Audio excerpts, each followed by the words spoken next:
চাঁদাবাজির যদি মামলা না হয়, সাক্ষী না থাকে, বিচার প্রক্রিয়া কিভাবে হবে?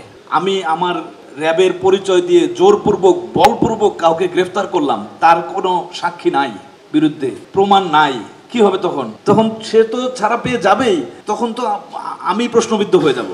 প্রথমত, আমরা কখন কাকে গ্রেফতার করতে পারবো? যদি কগনিজেবল অফেন্স হয়, দৃশ্যমান দেখা যাচ্ছে, তখন তাকে গ্রেফতার করা যায়। মাদক নিয়ে যাচ্ছে, অস্ত্র নিয়ে যাচ্ছে বা চাঁদাবাজি করছে দেখা যাচ্ছে, তখন তো তাকে আমরা গ্রেফতার করে ফেলতে পারবো। গ্রেফতার করে হয়তো আমরাই মামলা দিতে পারবো। আর যদি আমার সামনে সম্মুখে না হয়, দৃশ্যমান না হয়, কগনিজেবল নয়, তাহলে তখন কেমন হবে? তখন তো কাউকে না কাউকে মামলা করতে হবে, নাহলে আইনি প্রক্রিয়াটা কিভাবে হবে? বিচারটা তার কিভাবে হবে? কয়টা মামলা হয়েছে চাঁদাবাজির? আর শুধু মামলা হলেই কিন্তু হবে না, মামলা হয় থানায়, পুলিশ আমাকে রিকুইজিশন দিতে হবে, তো র্যাবকে অনুরোধ করতে হবে যে তাকে গ্রেফতার করার জন্য গ্রেফতার করতে সহায়তা করার জন্য অনুরোধ করা হলো।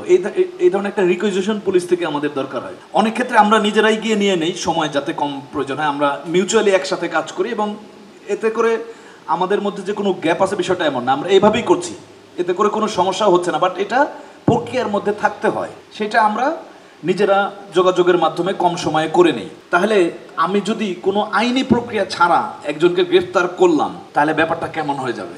কিভাবে তার বিচার হবে? এখন আইন বাদ দিয়ে আমি আমার র্যাবের পরিচয় দিয়ে জোরপূর্বক বলপূর্বক কাউকে গ্রেফতার করলাম, তার কোনো সাক্ষী নাই, বিরুদ্ধে প্রমাণ নাই, কি হবে তখন? তখন সে তো ছাড়া পেয়ে যাবেই, তখন তো আমি প্রশ্নবিদ্ধ হয়ে যাব। তাহলে তো সেই সহযোগিতাটাও প্রয়োজন। চাঁদাবাজির যদি মামলা না হয়, সাক্ষী না থাকে, বিচার প্রক্রিয়া কিভাবে হবে?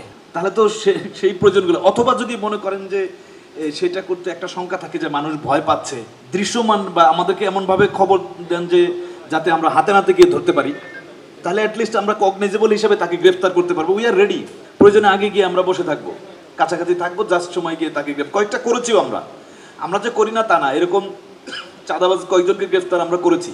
মামলা কিরকম হয়েছে চাঁদাবাজির? মামলা কি খুব একটা হয়েছে? তাহলে আমি কিভাবে কাজ করব? আপনাদের একটা যেহেতু প্রশ্ন করেছেন, বলে তাহলে আমরা কিভাবে করব, আইনের আওতায় নিয়ে আসবো? দেখেন, তখন কিন্তু বিষয়টা একটু জটিল মনে হবে। অর্থাৎ আমরা তখনই পারবো যদি মানুষেরও একটু সহায়তা প্রয়োজন আছে, না হলে তো সেটা আইনি প্রক্রিয়া হবে না। আইনি প্রক্রিয়া ছাড়া তো কাজ করা যাবে না। শুরুতেই আমি বলেছি যে র্যাব তো আমার কোনো ব্যক্তিগত প্রতিষ্ঠান না যে আমার যেরকম মন চায় আমি সেরকম ভাবে করব। আমি তো র্যাবের ম্যান্ডেট, রাষ্ট্রের আইন, সেগুলো মেনেই আমাকে কাজ করতে হবে।